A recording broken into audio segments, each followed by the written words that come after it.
Okay, let's unpack this. Imagine you know Fivetran. Is that just another line on your resume? Or could it actually be the surprising secret weapon for your next big career move? Yeah, that's a really interesting question, and it gets right to the heart of what we've been seeing in some recent insights. You see, Fivetran has become, well, pretty foundational in the modern data stack, Right. mostly because it automates those really critical ELT steps. Sure. The extract and load part. Uh-huh. It frees teams up then Yeah. to focus on the insights. Exactly. To actually focus on getting insights from the data, that's the goal. Right, and that efficiency. Mm. Well, that's why so many people learn it, isn't it? Yeah.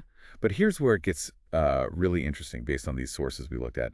A lot of professionals, they master the mechanics. They can set up connectors, get data flowing. But they stop there. That's the key. They often miss the strategic dimension. Exactly. The challenge, and honestly, the real opportunity here, is that mastering Fivetran strategically, well, when you combine that with other skills and, the right mindset, it isn't just about doing your current job better. It can genuinely be a powerful catalyst for some pretty significant career growth. Okay, so our mission in this deep dive is to go beyond just the basics. We want to explore exactly how deep expertise in a tool like Fivetran, when you look at it strategically, can open doors, like to senior engineering roles, maybe architecture leadership. Or even strategic consulting pathways, yeah. We're pulling this directly from recent discussions and analyses around the value of this kind of focused yet strategic tool mastery. Okay, let's dig into the source material a bit. Who are the main people actually using Fivetran day to day? Well, you've got your data engineers, obviously. They're the ones on the front lines, right? Setting it up, managing connectors, troubleshooting when things get quirky. Sure, the hands-on folks. Then you have analytics engineers.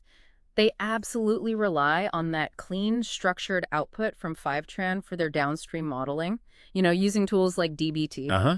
They need good input. And then, of course, data analysts are often the end consumers interacting with the data once it's all landed and transformed. Okay, so that's who uses it. But how does simply knowing Fivetran take someone from, say, a junior role to a senior one, or even into leadership? That seems like a big leap. Well, what's fascinating is the clear distinction the sources make between just using the tool and really mastering it strategically.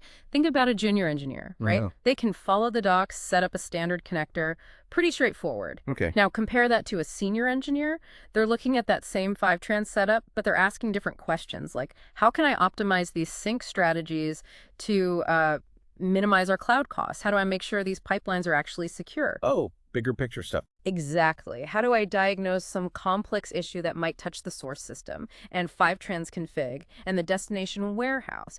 It's systemic thinking. They understand Fivetran not just as a data tap, but as a critical piece of the whole data infrastructure. Oh, okay. So it's moving beyond just the how to the why and maybe the what if. Precisely. And think about analytics engineers. For them, mastery means understanding how Fivetran handles things like metadata or how it anticipates schema changes coming from the source. Why is that important? Because that knowledge is absolutely crucial if you want to build DBT models that are truly resilient, Yeah. efficient models that won't just break unexpectedly the minute a source table changes shape. Right, that makes sense.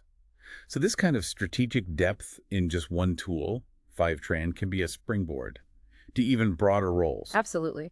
I mean, if you really understand how data reliably gets from all these different sources into your warehouse, maybe using a tool like Fivetran, well, you have a foundational piece for designing the entire data ingestion strategy for a company. That's data architect territory. And it's also incredibly valuable for, say, consultants or solution architects, the ones advising big companies on building robust, scalable data platforms. That deep Fivetran knowledge, especially when paired with understanding the downstream impact, that's often pretty central to moving into those kinds of roles. Okay, so let's try and wrap this up. What does all this mean for you if you're listening right now?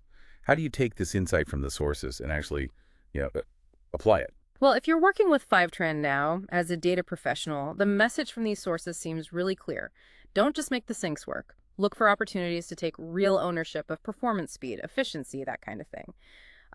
Dig into cost optimization or related to how you're using it. Be proactive about it. Yes, understand and implement security best practices for your connectors. Start trying to track the actual business impact of having this reliable, timely data available. And critically, double down on learning those adjacent tools, things like dbt, SQL, really understanding your cloud data warehouse. They seriously amplify the value of your Fivetran expertise. And what about if you're in a leadership position, managing these engineers? Yeah, recognize the potential here. Don't just pigeonhole your engineers into seeing Fivetran maintenance as just routine work. Give them the space to innovate, to optimize, maybe even mentor others on best practices. The people who really excel at managing and optimizing core tools like Fivetran, well, they're often your prime candidates for taking on more strategic responsibilities across the whole data platform. Right. That seems to be the key opportunity identified in the material, doesn't it? That organizations are actively looking for people who can translate that deep tool knowledge like Fivetran expertise into tangible, broader platform value. That's where the significant career growth really lies. Okay, so this kind of raises an important question, maybe a final thought for you to consider. Think about the core tools you use every day in your work. Are you truly maximizing their potential? Not just for the task right in front of you. But for your own future growth, your own strategic impact within your team, or even the whole organization. Something to chew on.